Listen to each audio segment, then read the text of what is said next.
The final monarch to govern the House of Wessex was born to monarch Ethelred the Unready and his wife Emma of Normandy. They were the parents of the boy who would become the King Ethelred.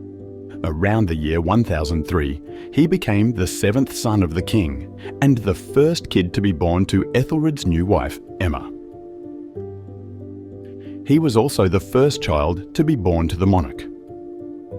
His youth was fraught with fear and uncertainty for the future as a result of the fact that the Viking invasions that targeted England would eventually result in the destruction of his family from their position of power. As a result of the fact that Sweyn Forkbeard had already established his claim to the throne of England by the year 1013, Emma of Normandy was compelled to make a fast escape to a secure area with her two sons, Edward and Alfred. Edward spent a considerable amount of his childhood living in exile in France. This was due to the fact that his family was compelled to leave Denmark as a result of Danish dominance. The burden of continuing the struggle against Danish expansion in England was given to Edmund Ironside, Edward's half-brother, after his father, Ethelred, passed away in the year 1016. Edmund Ironside was charged with the responsibility of carrying on the fight. When Edmund was confronted with the difficult challenge that was offered by Knut, Sweyn's son, he would participate in a series of fights against Knut and his Viking warriors, in order to preserve his place as the successor to the crown that his father had inherited. The fact that Knut and Edmund would finally put their differences aside and divide the kingdom between the two of them was something that was unavoidable under the circumstances.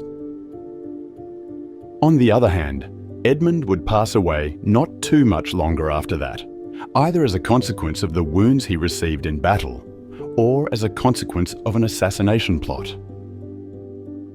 Canute was able to succeed to the post of King of England as a result of this, and Edward, along with his siblings, were forced to go into exile from England due to the fact that they were of royal ancestry. Edward was left with the idea that he would never be able to return to his homeland after the death of his older brother, Edwig, which was carried out in accordance with Cnut's instructions.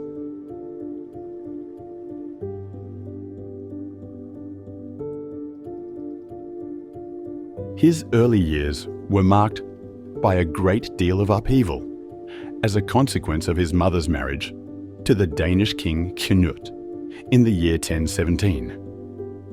This marriage took place after the Danish conquest of England.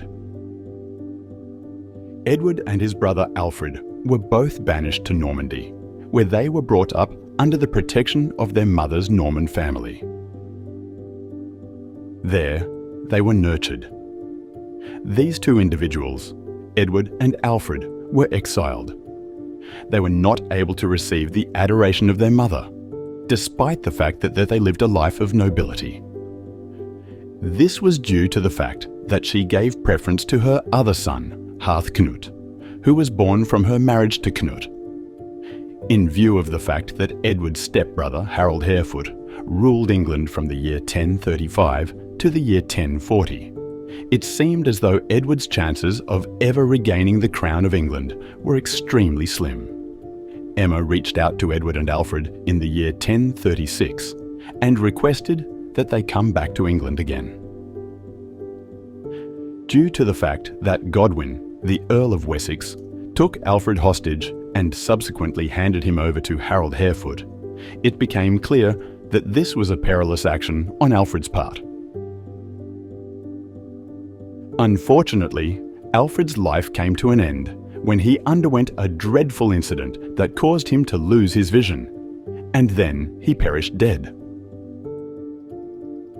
With a sense of urgency, Edward made his way back to Normandy, where he waited for a considerable amount of time out of worry for his own safety.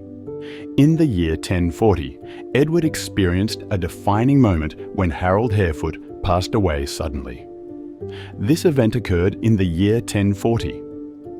Furthermore, Harthknut, who was now the King of Denmark, maintained his claim to the English throne and persuaded Edward to return to England, therefore establishing him as his heir. Edward obliged, and Harthknut became the King of Denmark. The commencement of Edward's ascent, which began with his return to England from exile, was marked by this event, which marked the beginning of his power. It was in the year 1042 when Edward became king, which marked the end of the Danish dynasty that had been led by Sweyn Forkbeard and Knut the Great. The death of Harthknut, which may have been brought on by a seizure that took place during a feast, could have been the reason of death on that particular occasion. There was a time of relative peace and stability throughout Edward's reign as King of England, 1042 to 1066. Despite the ongoing challenges that were generated by the Norman influence that was exerted through his mother. This was the case despite the fact that Edward spent his entire reign. He is widely referred to as the Confessor, since his leadership is typically linked to his dedication to religious traditions and his piety. This is the reason why he is given this nickname. The death of Edward in January of 1066 resulted in the creation of a power vacuum, which opened the ground for the Norman conquest to take place later that same year. Edward was finally succeeded to the crown of England by William the Conqueror, Duke of Normandy. He was the one who ultimately succeeded Edward.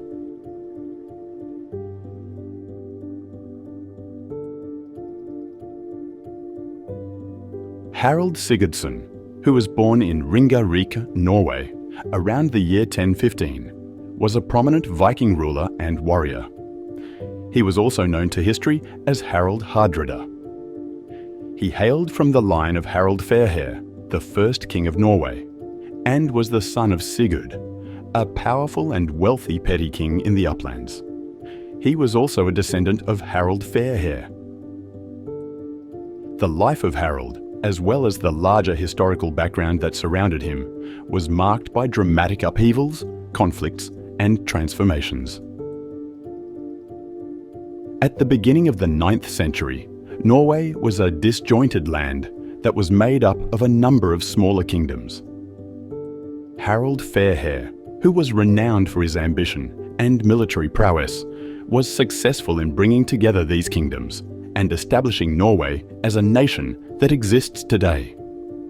Nevertheless, following his passing, the Isles of Larder and a number of Fairhair's successors engaged in power battles, which led to instability in the region for the subsequent century.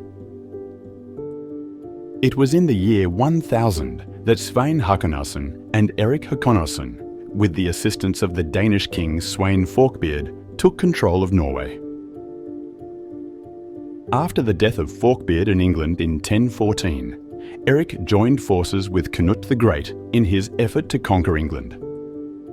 This allowed for a shift in the power dynamics that existed at the time.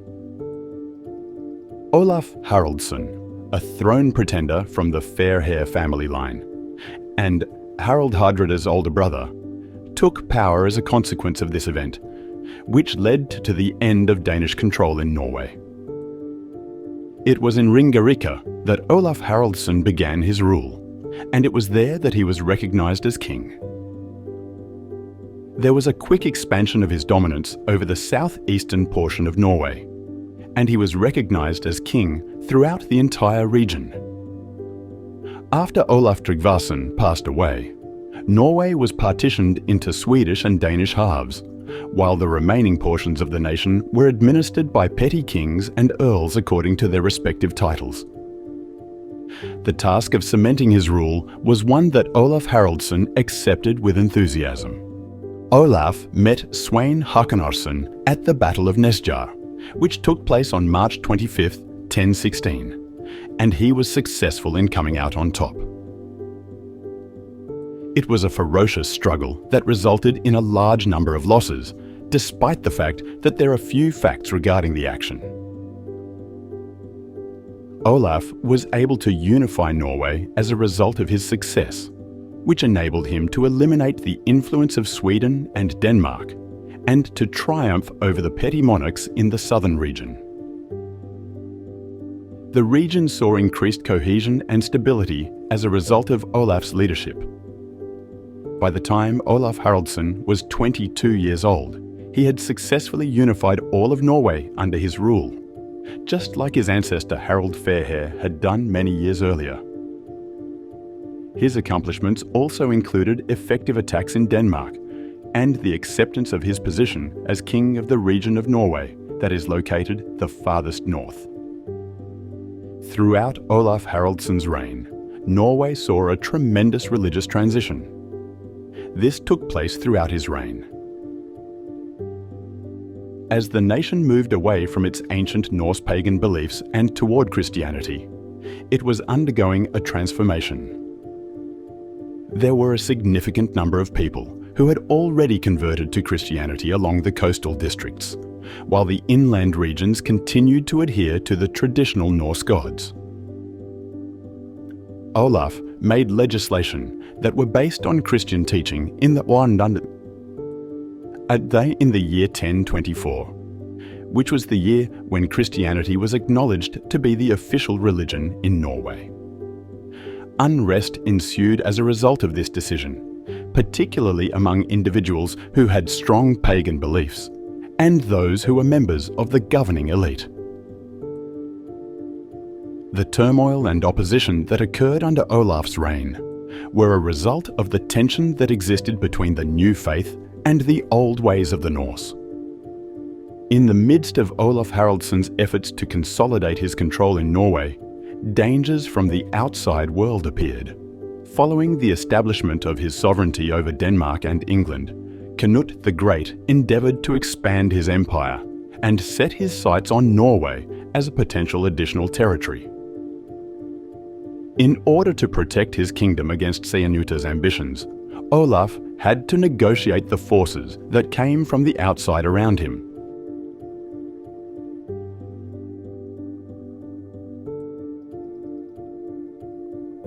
Because of the power vacuum, Olaf Haraldsson, Harald Hardrada's older brother, was able to establish himself as an important figure.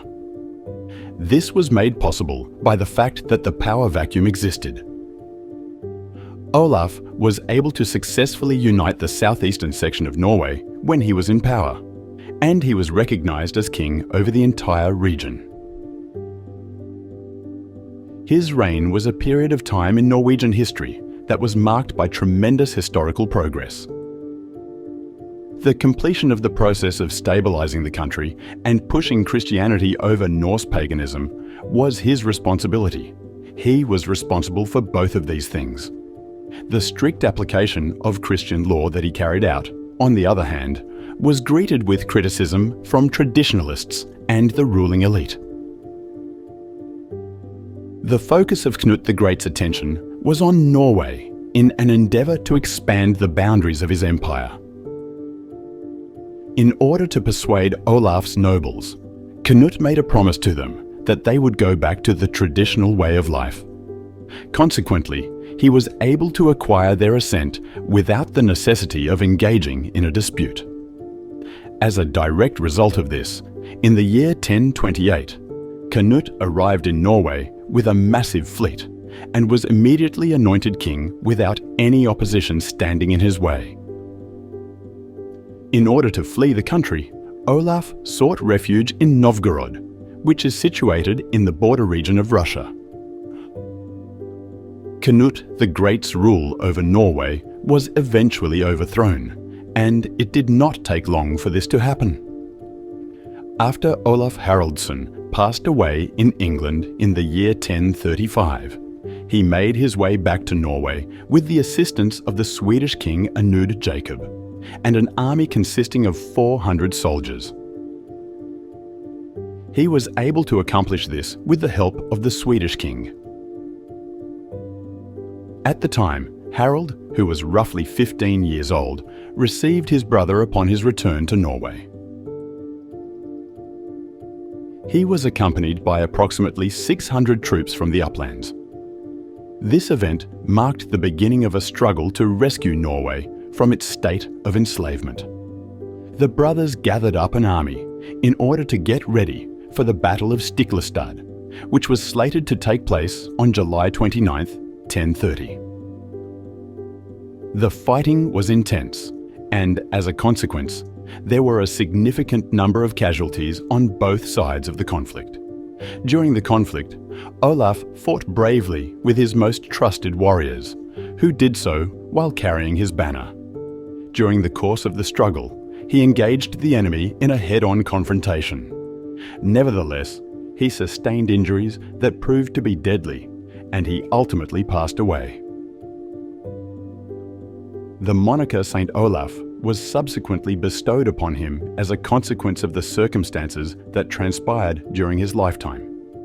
Harald Hardrada shown his readiness to fight throughout the struggle, despite the fact that he was still a young man at the time. Harald was in a position to survive the war despite the fact that he was vanquished and suffered injuries. On the other hand, he was driven to leave Norway since he was in a precarious circumstance that would have led to his death if he had remained there. Harald's life was marked by a defining event that created the framework for his subsequent rise to the position of renowned Viking warrior and leader in the years to come.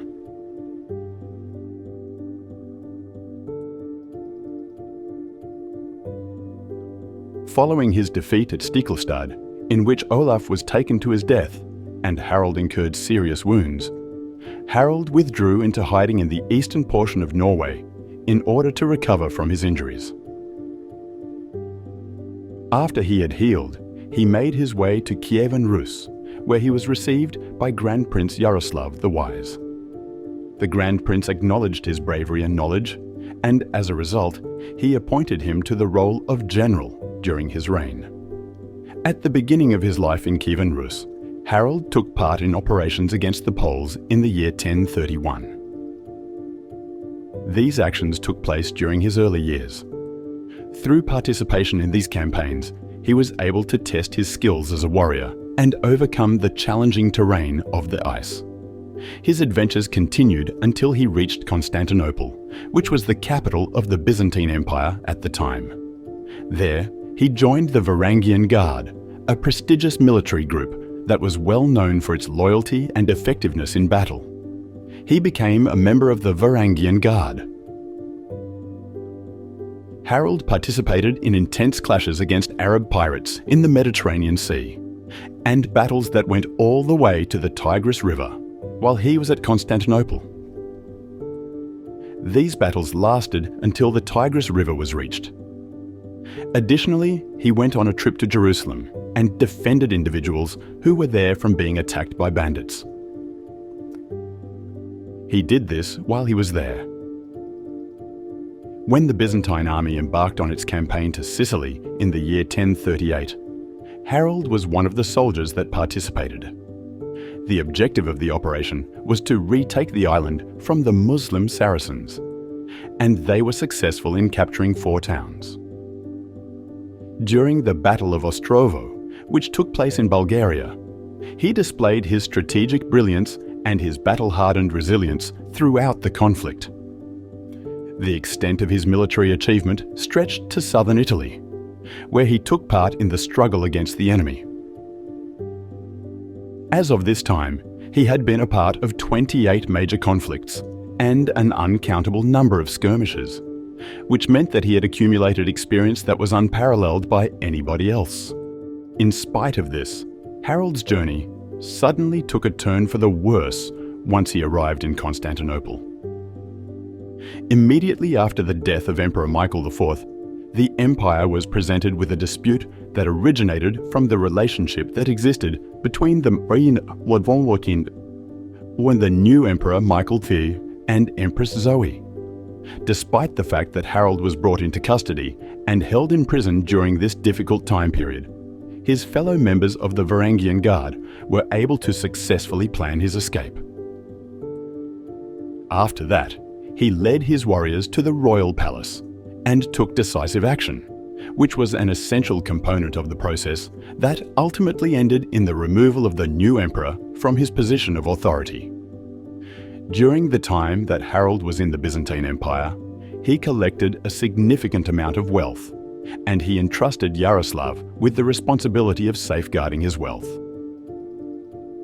Empress Zoe did not release him from his service, despite the fact that he had communicated his intention to retire from his position. When Harold realized that his destiny lied elsewhere, he made his escape with a number of committed followers and returned to Kievan Rus. He did this after coming to the knowledge that his purpose lay elsewhere. Through his marriage to Elizabeth, Yaroslav's daughter, which took place in the year 1042, he was able to secure his position as a wealthy and talented warrior. During the time that Harold was absent, there were substantial shifts in the political environment of the North Sea region. Magnus the Good, the son of Harold's older brother Olaf, became the new king of Norway after Canute the Great's death, which marked the end of his North Sea kingdom. Magnus the Good held the crown of Norway. Harold was able to pursue his dream of becoming King of Norway after spending more than a decade in exile as a result of this development, which gave him an opportunity. In the beginning of his campaign, Harold carried out raids along the coast of Denmark. These raids quickly attracted the attention of Magnus, who was away from Denmark at the time. As soon as possible, Magnus made his way back to Norway with his full army in order to meet the challenge that Harold had presented. However, Magnus's advisors cautioned him against engaging in open conflict with the battle-hardened Harold, despite the fact that Magnus was keen to acquire additional land. In 1046, all parties came to an agreement, which allowed Harold and Magnus to co-rule Norway. This was done in recognition of the potential problems that could arise. By reaching this deal, not only was a potential confrontation avoided, but it also paved the way for further political changes in the region in the future. The ambitions of Magnus extended beyond the borders of Norway and Denmark. Magnus made an attempt to assemble an army in order to attack Denmark, while Harthacnut was still alive for the experience. Nevertheless, the Jarls of both countries interfered, which made it possible for the two kings to reach a peace accord with one another. As a matter of agreement, the one who passed away first would be succeeded by the other. After the death of Harthacnut in the year 1042, Magnus established himself as the King of Denmark. Additionally, he intended to assert his claim to the English throne, and it is said that he sent a letter to Edward the Confessor in order to advance his claim and threaten an invasion. The political landscape of England would be profoundly altered as a result of the agreement that Harthacnut and Magnus reached. When Magnus passed away in 1047, he did not leave any children to succeed him, which allowed Harald Hardrada to succeed him as the only ruler of Norway. The realization of Harold's long-held goal of controlling Norway was a crucial turning point in his life, and this incident marked the beginning of that turning point.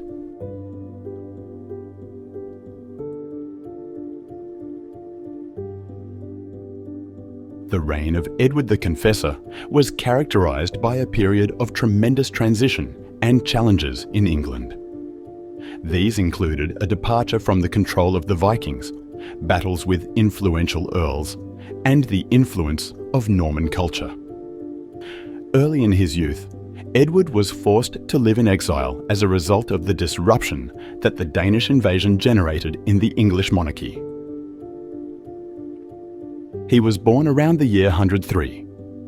It was because of the marriage of his mother, Emma of Normandy, to the Danish king Canute the Great, that Edward found himself in a problematic situation. On the other hand, Edward was able to recover the throne in the year 1042 as a result of the deaths of Harold Harefoot and Harthacnut. The restoration of the House of Wessex and the end of Viking control were both marked by the coronation of Edward, which took place at Winchester Cathedral on April 3, 1043. This event marked the beginning of Edward's reign. Despite the fact that this significant occasion occurred, his relationship with his mother, Emma, was becoming increasingly strained as a result of her preference for Harthacnut. With the intention of exacting personal vengeance for what he saw to be Emma's betrayal, Edward took possession of Emma's estates in November of 1043. In the year 1052, Emma passed away. The policies that Edward implemented during his reign were defined by their aggressiveness towards Scotland and Wales. In 1053, he issued an order to kill a South Welsh prince as a form of vengeance for a raid that had been carried out against England. The fact that he dealt with his neighbours in such a straightforward manner was evidence of his dedication to consolidating power and preserving stability within his realm. It is important to note that the introduction of Norman influences was one of the most prominent characteristics of Edward's rule. Due to the fact that Edward spent his childhood in exile in Normandy, he was profoundly influenced by the culture and architecture of Normandy. In the year 1042, he was the one who launched the construction of Westminster Abbey, which culminated in the year 1065. The architecture of the Abbey was significantly influenced by Norman architectural traditions, and it was a break from the conventional designs of English churches. The beginning of the incorporation of Norman aesthetics into English building can be traced back to this event. The powerful earls, particularly Godwin of Wessex, presented Edward with substantial hurdles, despite the fact that he had achieved these accomplishments. Godwin had been a dominant figure throughout the era of Cnut the Great, and he continued to be so during Edward's reign as well. The two individuals had disagreements about a number of subjects, one of which was Godwin's vehement opposition to the appointment of a Norman to the position of Archbishop of Canterbury. This resulted in Godwin suffering a temporary exile. Nevertheless, in the year 1052, he returned with a mercenary army.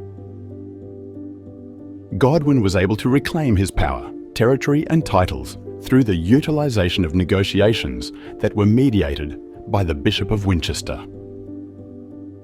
Edith, who was Godwin's daughter and also his wife, was reinstated to her status as queen once Edward took over. As a result of the ongoing friction between Godwin and Edward, Godwin effectively controlled a significant portion of England, while Edward retreated from their involvement in political matters. Following Godwin's passing in the year 1053, his son Harold Godwinson took over the job that his father had previously held and dealt with Scottish uprisings. As a demonstration of his capacity to keep control and enforce authority, Harold's military competence contributed to the region's attainment of stability.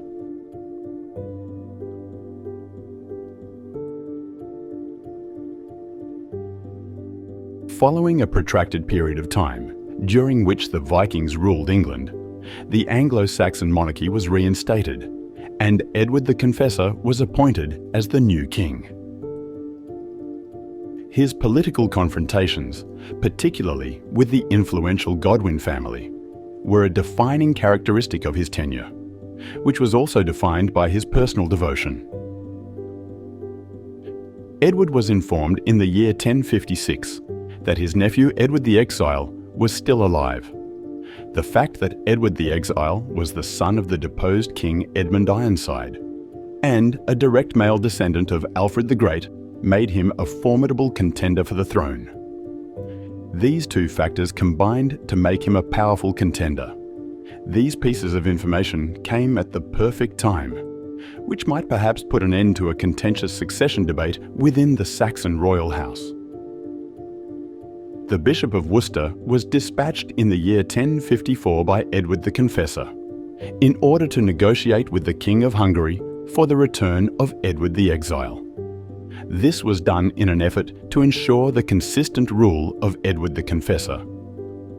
Edward the Exile landed in England together with his wife and children in the year 1057. However, he passed away after a few days of his arrival, and he never got the chance to see his uncle King Edward. Due to the fact that Edward the Exile had passed away, the issue of succession remained unsolved. Edward the Confessor had become gravely ill by the year 1065, and he passed away on January 5th, 1066, during that same year. Due to this death, there was a problem over the succession of power, with multiple candidates contending for the crown of England. It was believed that Edgar the Atheling, who was a direct descendant of Alfred the Great, was the legitimate heir when it came to lineage. However, throughout the course of time, his power base had deteriorated as a result of the loss of the lands and money that belonged to his family. Harold Godwinson, who was the leader of the House of Wessex, which was believed to be the most powerful province in England, was another possibility. In addition to having a demonstrated history of success in the role of military commander, Harold had earned the confidence of Edward the Confessor. His ancestry might be traced back to Ethelred of Wessex, who was the second older brother of Alfred the Great. The King of Norway, Harald Hardrada, also staked his claim to the English throne on the basis of his association with King Magnus the Good, who had supposedly been the legitimate heir to the English throne as a result of an arrangement with King Arthur Canute. Harold established himself as the single king of Norway after Magnus's passing, and he was of the opinion that the English crown should also be his inheritance.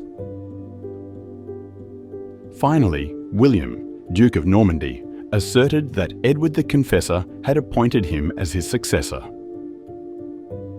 He stated that this was the case. In addition to this, William maintained that Harold Godwinson had taken an oath to support his claim to the throne himself.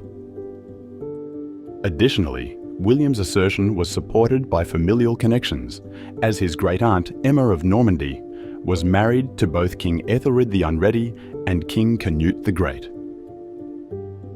Following the passing of Edward the Confessor, the Witan held a meeting to determine who would succeed him as King of England. This was done in light of the rival claims that were being made. The purpose of this gathering of nobles was to determine whether or not each claim was deserving of consideration, taking into account factors like as political ties, lineage, and the best interests of the nation.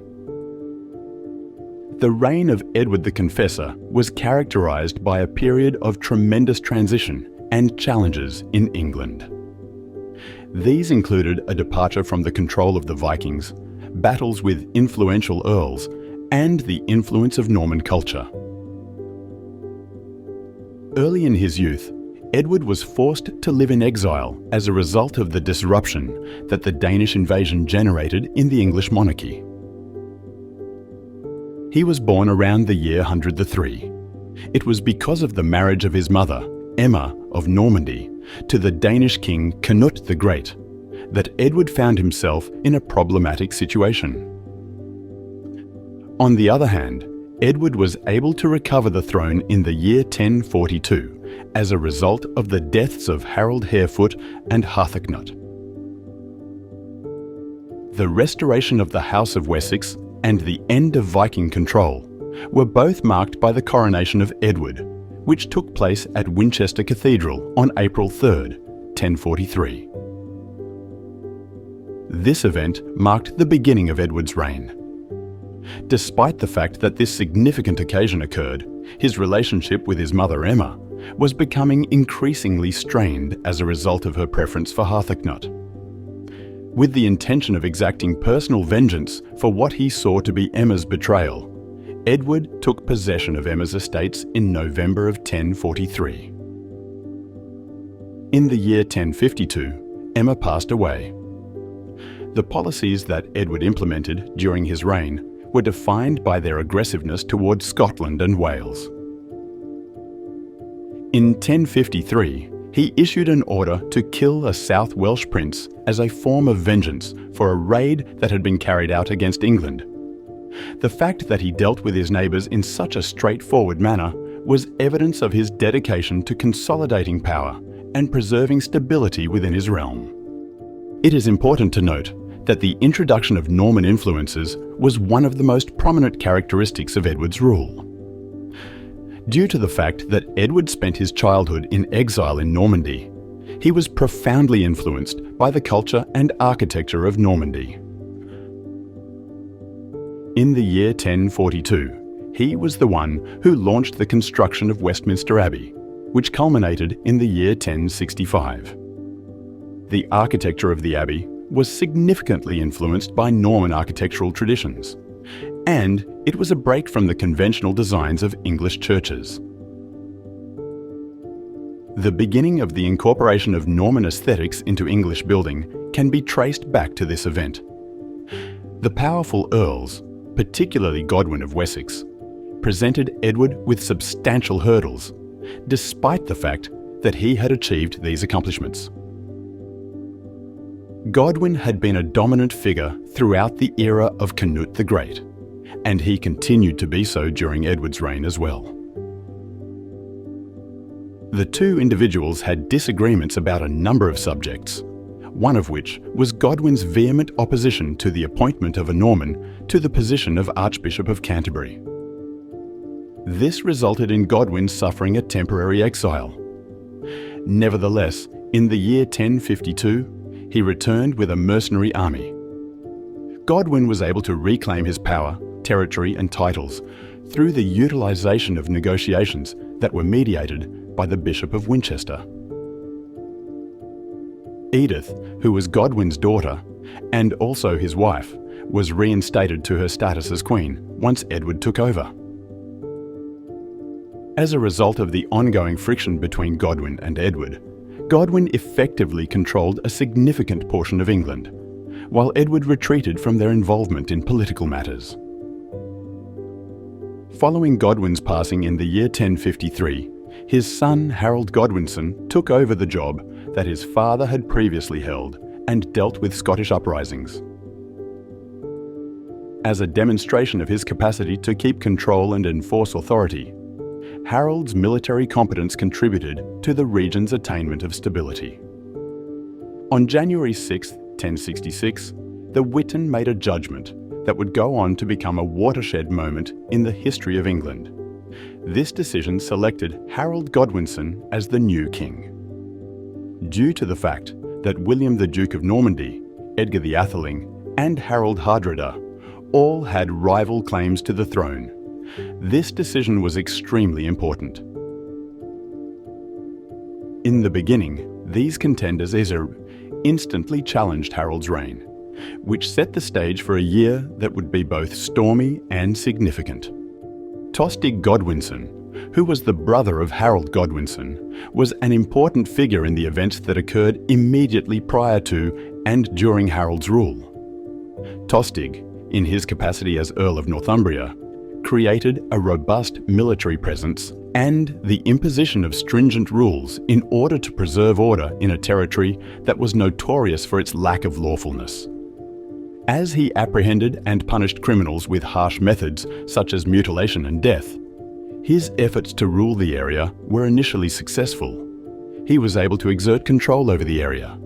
By maintaining such a firm hold on Northumbria, Tostig was able to maintain his authority and achieve stability in the province. On the other hand, Tostig's demise was brought about by his oppressive techniques and allegations of unfairness. In the year 1065, the Anglo-Saxon Chronicle published an article stating that Tostig was responsible for committing crimes such as plundering, excluding men from their estates and life, and breaking the law. As a result of the widespread belief that Tostig was a dictator, a rebellion broke out in Northumbria. In the month of October of that year, a party of rebels, with the assistance of Earl Edwin of Mercia and his brother Morcar, were successful in breaking into Tostig's home in York.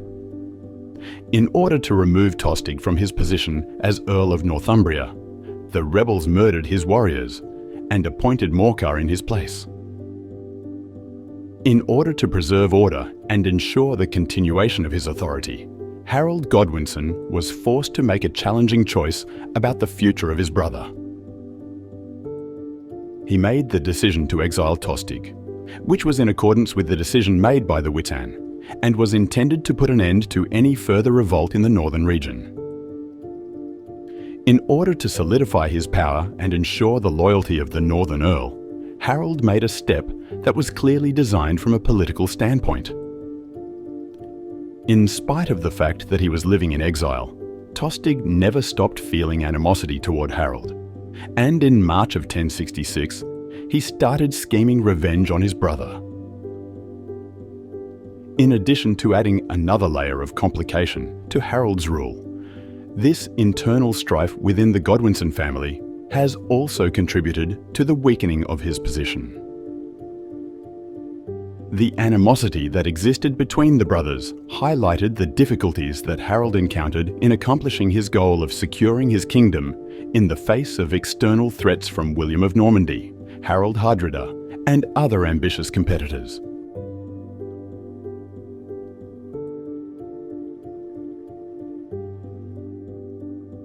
Harold Hardrada, a Norwegian chieftain, started putting up an army in 1066 with the purpose of conquering England. It was on his travels to gather forces that he made important stops in the islands of Shetland and Orkney, which were occupied by the Norwegians.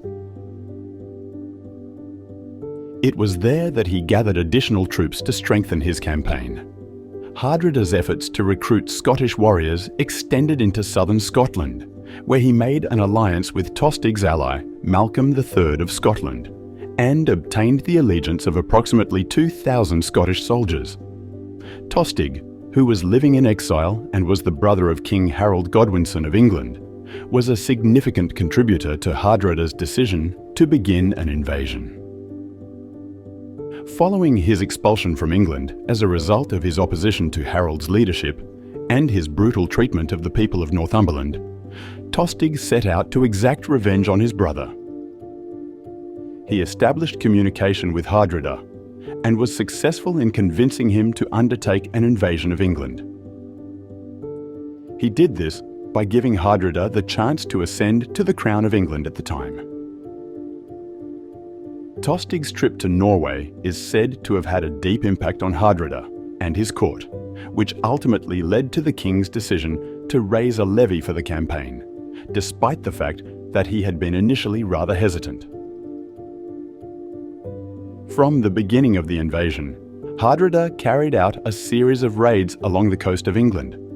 His army arrived in Scarborough, which is located in Northumbria, and the residents there made an effort to put up a fight against the Viking invasion.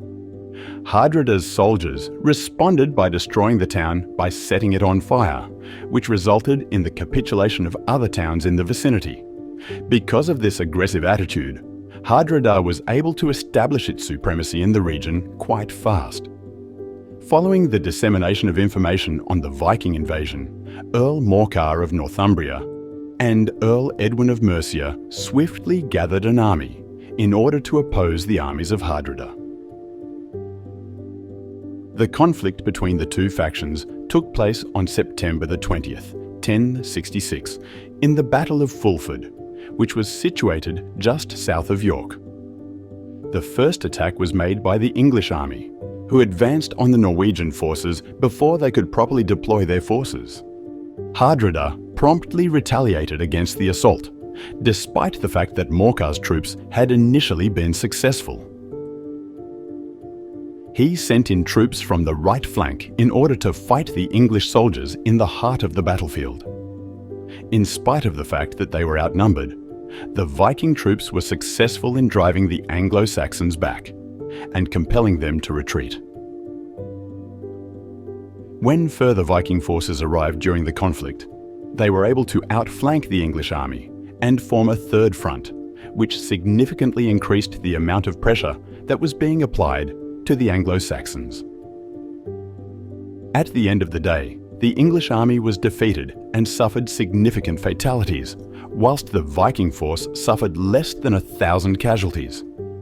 In addition to dealing a huge blow to the English, the defeat that occurred at the Battle of Fulford made it possible for Hardrada to establish his authority over the region.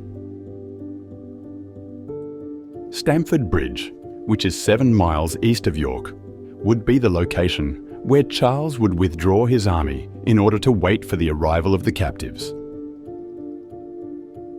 As soon as Harold Godwinson got informed of the Viking invasion, he would immediately start moving northward at a rapid rate.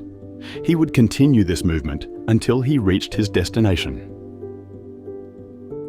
His journey from London to York, which is around 300 kilometres, 200 miles away, was completed in just 4 days. In order to finish his voyage, he travelled both during the day and during the night. Taking advantage of the element of surprise, Harold Godwinson was able to take advantage of the fact that Hardrada and his Viking force were unaware that the King of England was so close to them. Prior to the Viking army actually coming into contact with the Anglo-Saxon army, they were completely unaware of the presence of the latter, because they had not yet encountered them. Every single member of the army that was led by Harold Hardrada was totally unprepared for what was going to take place.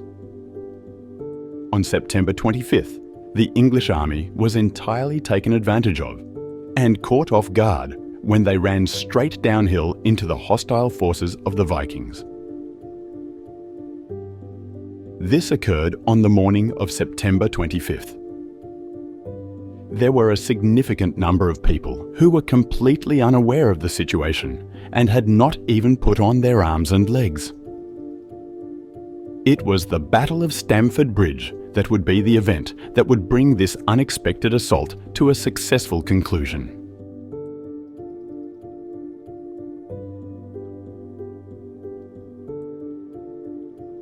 It would appear that the Vikings have swiftly established a defensive posture in the front line, while the majority of the army has retreated across the bridge to the eastern bank of the Derwent River.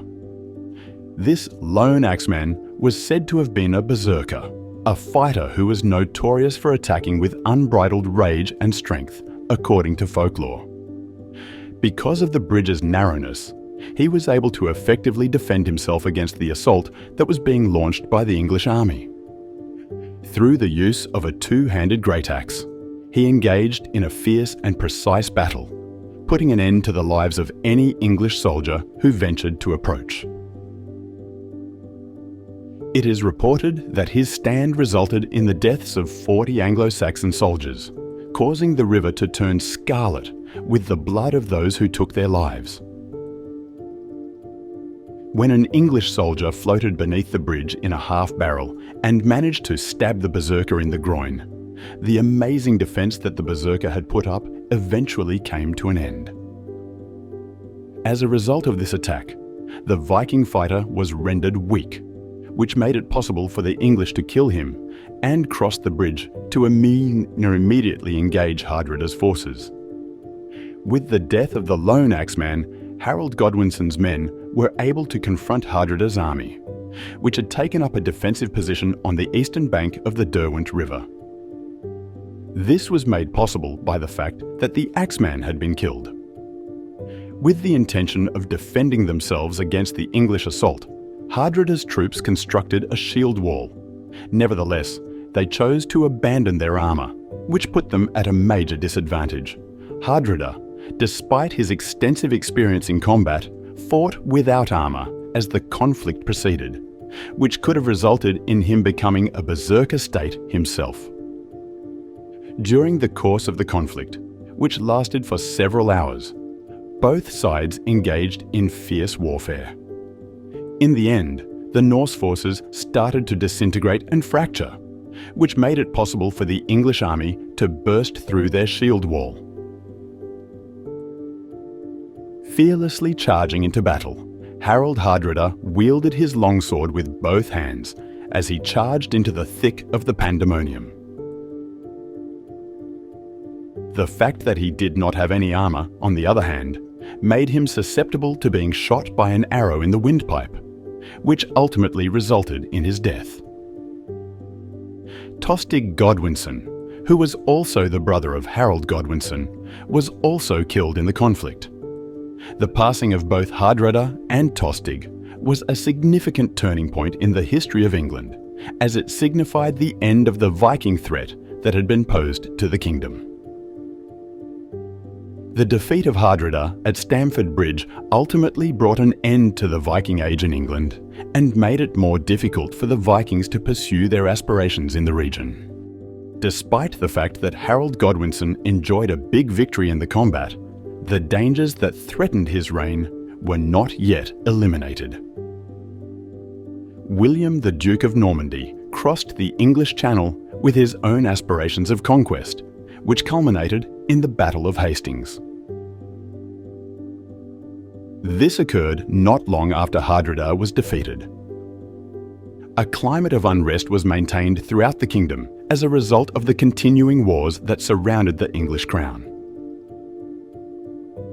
It is important to note that the Battle of Stamford Bridge is a significant event since it marked the conclusion of the Norsemen's long-running wars in England and marked the beginning of a new age in which the country will face new difficulties and undergo new transformations.